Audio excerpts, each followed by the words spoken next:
What's going on? Welcome back to the channel. So today we're going to talk to you about Opendoor. I want to go over some expectations for this upcoming week, what might cause some volatility in the stock price, and go over everything else you need to know. But first, make sure to hit that thumbs up, and with that, let's get right to it.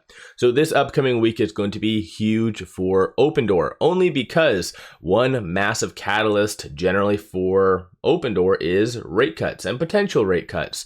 And right now, the current likelihood for a cut for the October 29th meeting is 87.7%, and that's for a 25 basis point cut. So at the end of the day, this is going to change dramatically this week. Either the market will be starting to price in a 50 basis point cut or just solidify a 100. And in general, the reason why is because of labor data. So Powell recently spoke, caused some volatility in the broader market. That's a nice way of putting it. But he did really signal that he's still worried about labor. And this upcoming week, we have a lot of big data points. So starting off on Monday, a lot of Fed speakers. And to be fully honest, there's a lot of things that they can bring up. So potential shutdown, tariffs that was recently announced, inflation, there's just a lot of things that they could bring up. So there could be some volatility as a byproduct of that. Tuesday, we do have JOLT numbers, so very big labor data point. Consumer confidence, so those two are going to be first thing on Tuesday. On Wednesday, we have ISM manufacturing, ADP employment, so two big data points. Manufacturing, current forecast is 49. Anything above 50 shows more of an expansion. Anything below 50 shows more of a contraction. So there's those two data points. On a side note as well, we will be seeing a lot of volume on the Tuesday because that's the last day in Q3. So you will be seeing some rebalancing from institutions, and lately we've seen a lot of interest and abnormal volume. So it is fair to assume that institutions have and might buy more Opendoor. So again, something to keep in mind. Aside from that, on Thursday, we do have the initial jobless claims, challenger job cuts. So both of those are before the market does open. And then Friday, non-farm payroll and unemployment. So massive amount of labor data points that, like I said, if potentially not horrifically bad, but just bad enough to justify rate cuts, you could see now the market start to look at 50 basis points being on the table. So again, if that does happen, that would be huge for Opendoor. Companies unveiling the earnings, there's nothing really crazy that's going to really move Opendoor. So it is going to be largely its technicals and the data points. Aside from that, and more specific to Opendoor, Kaz alluded to a new product launch. So he said on September the 22nd, just reviewed a product we will launch next week or so. Super excited. And I believe he actually kind of alluded to something like that earlier as well. But he did post something on the 24th. So it looks like they're moving towards AI. I don't know if this is kind of the protocols that he mentions in this post right here, if that is the new launch or if there's something else. And so Kaz, based on as well another email that we saw that he sent to his employees, all employees, it looks as though that he's really focusing on AI. So again, that's kind of a good thing, should increase productivity across the board and maybe help operationally. But nonetheless, I don't know if this is going to be that new launch or if there's going to be something else. So if so, that could be a potential good catalyst as well. Aside from that, 19.36% at the free floats being shorted. So that's what we're going into this upcoming week with. 137.28 million shares overall being shorted. Even on Friday though, shorts did increase 1.59 million shares. So they did kind of help Opendoor close a little bit red. So on Friday, we did close at 881. So quickly going to the options, that does mean that the 850 and below strike prices are considered in the money. So we do have 96,000 at the 850, 22,000 at the 8, 15,750, 8,000 at that 7, and so forth and so forth.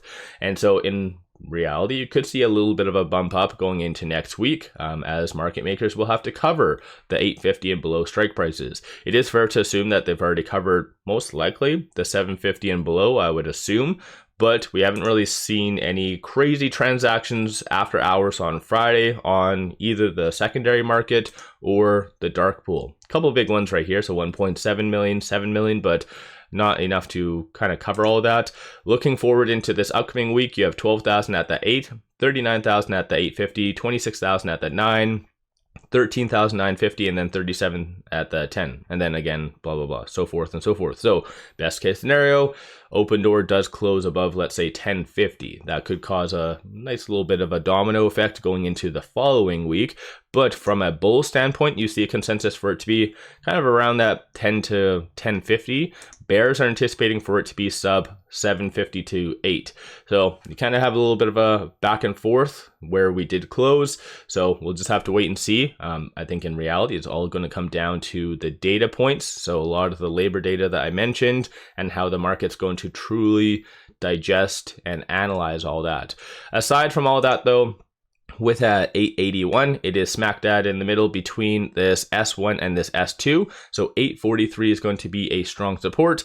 893 is going to be the next strong target / resistance, followed by 973. No new analyst ratings or real like any articles kind of talking about Opendoor. So it's just been at the mercy of the broader market. At least lately. And one thing as well, just to keep in mind, there's about 6.5 million shares available to be shorted. So again, if you see that kind of drop, you could be seeing some buying as big money will buy just to lend out. So aside from all that fun stuff though, quickly popping over here. So on the actual chart, things are looking okay. The last couple of days, it did fight for it to get back above that 10-day moving average. Unfortunately, Friday, it kind of fell short a little bit.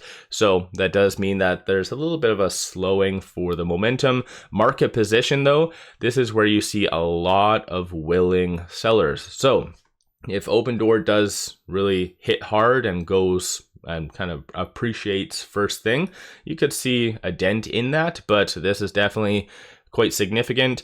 Flip side, it is a little bit weak up until about that 673 for the most part. So I think Opendoor does really need to put out some news or something, or again, let's say if there's some good data points, which would prompt some buying, then this might potentially fill in.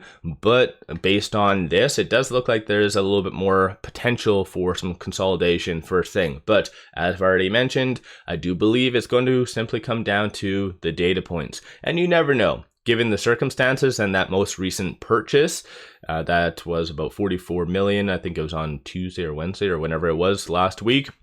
You could still see some analysts paying attention to it. So last rating did come out on the 22nd. It was a $1 sell KBW. So again, if institutions see a massive purchase that just happened and potentially more that might be coming, you could see some ratings just based on that alone. But again, it's going to come down to the data points and what CAS puts out for news, whether it be tweets or official PR or something like that. As far as news, there hasn't really been all that much coming out from the company itself.